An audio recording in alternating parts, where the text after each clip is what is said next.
Hello everyone and welcome to movies bucket list explained. तो आज मैं अपोलो 18 नाम की एक मूवी को एक्सप्लेन करूंगा जो कि एक साईफाई हॉरर मूवी है और इसे लिखा है ब्रायन मिलर ने। और इस मूवी की IMDb रेटिंग है 5.2 आउट ऑफ 10। ये मूवी 3 ऐसे एस्ट्रोनॉट्स के बारे में है जिन्हें महज एक चारा बनाकर नासा ने सीक्रेट मिशन पर भेजा था। ये मूवी एक असली मिशन के ऊपर बेस्ड है जो 1974 में कैंसिल किया गया था, लेकिन ये भी एक तरीके का मिथ है जिसे नासा ने क्लैरिफाई किया है। मूवी को ज़्यादातर नेगेटिव कमेंट्स मिले हैं, जिसका एक कारण ये भी हो सकता है क्योंकि नासा को एक गलत नज़रिए से दिखाया गया है। तो चलिए इस मूवी को शुरू करते हैं।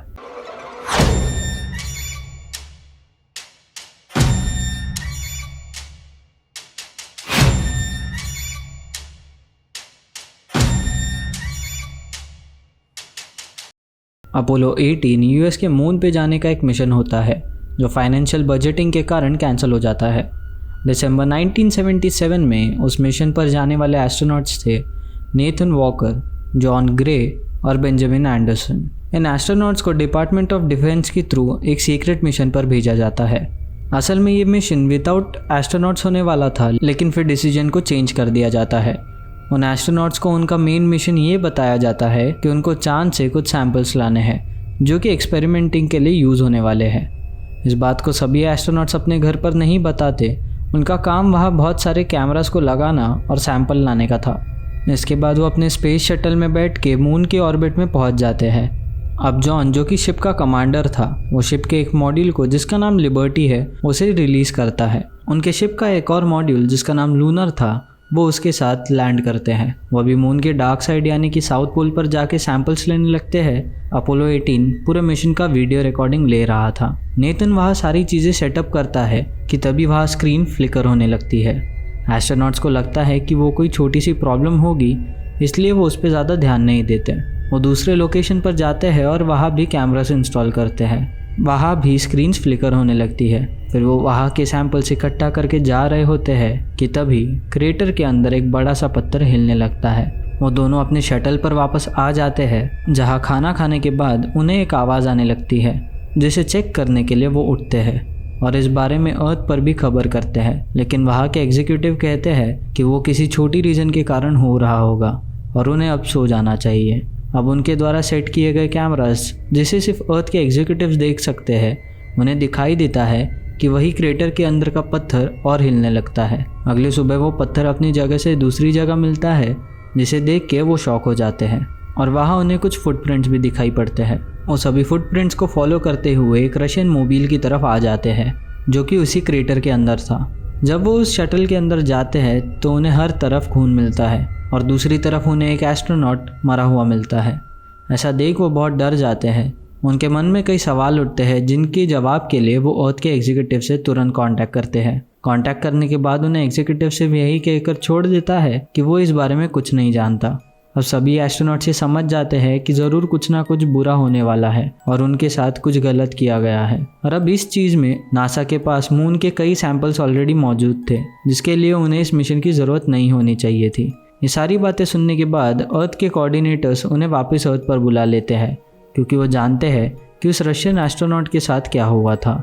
उनकी रिकॉर्डिंग इसलिए हो रही थी क्योंकि अर्थ पे कोऑर्डिनेट कर रहे एग्जीक्यूटिव्स वो ये जानना चाहते थे कि वहाँ उनके जाने पर क्या हो रहा है। अब वो वापस जाने की तैयारी करने लगते हैं कि तभी अचानक वहाँ लाइट्स फ्लिकर होने लगती है और उनका सिस्टम बंद हो जाता है, जिसका मतलब ये कि वो अर्थ पर अब कम्युनिकेट नहीं कर पाएंगे। जिसका मतलब ये था कि वो पूरी तरह वहाँ फंस चुके हैं और शायद उनको भी उस रशियन एस्ट्रोनॉट की तरह अपनी जान गंवानी होगी।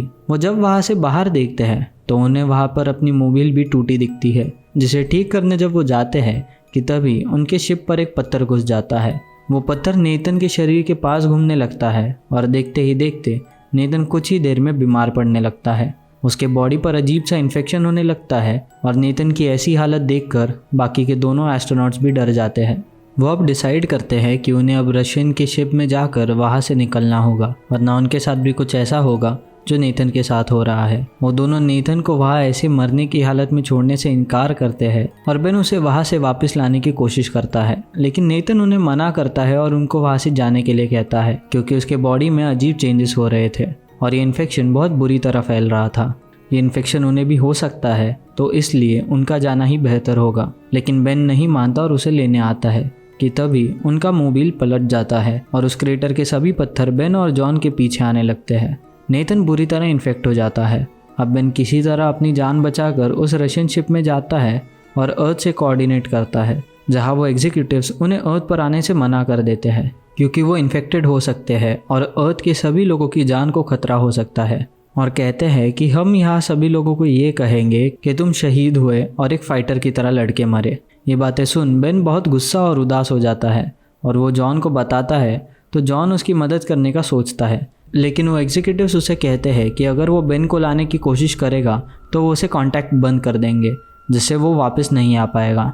जॉन गुस्से में उन्हें चिल्लाता है कि वो सब जानने के बावजूद उन्हें वहाँ भेजा गया और उनकी जान को खतरे में डाला गया। ये कह के वो बेन को नेथन के पास भेज देता है, लेकिन उनके जाने से पहले ही वहाँ नेथन आ जाता है और जो नेथन उन्हें अपने आप से अलग कर रहा था ताकि उनकी जान बच सके, वो उनकी जान के पीछे पड़ जाता है। वो उन्हें बार बार कहता है कि अगर मैं यहाँ से नहीं गया तो मैं तुम्हें भी नहीं जाने दूंगा। नेथन बहुत बुरी तरह से इन्फेक्ट हो चुका था और शिप की खिड़की को रॉड से तोड़ने की कोशिश करता है, लेकिन तभी उसके शरीर पर हज़ारों पत्थर आके उसकी बॉडी को ख़त्म कर देते हैं, जिससे उसकी मौत हो जाती है। ये देख के बाकी के दोनों एस्ट्रोनॉट्स डर जाते हैं, लेकिन जॉन जो कमांडिंग शिप में बेन के इंतज़ार में रुका था, वो बेन को समझाता है और उसे वापस वहाँ से निकलने पर ध्यान देने के लिए कहता है। वो वहाँ से टेक ऑफ करता है कि तभी उसे रियलाइज़ होता है कि उस शिप के अंदर हज़ारों पत्थर है और वो सभी उस पर चढ़कर उसे मार देते हैं। क्योंकि शिप टेक ऑफ हो चुकी थी, वो संभल नहीं पाती और शिप जॉन के कमांडिंग शिप से टकरा जाती है, जिसमें एक बहुत बड़ा ब्लास्ट होता है और जॉन भी अनफॉर्चुनेटली अपनी जान गंवा देता है। और इसी तरह उन तीनों एस्ट्रोनॉट्स को एक मिशन के चलते अपनी जान गंवानी पड़ी। और इसी के साथ ये मूवी यहीं पर ख़त्म हो जाती है। तो दोस्तों, ये थी मूवी एक्सप्लेनेशन अपोलो 18 की। मैं उम्मीद करता हूँ कि आपको ये वीडियो पसंद आई होगी।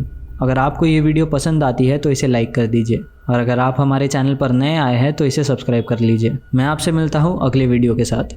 तब तक के लिए स्टे ट्यून्ड।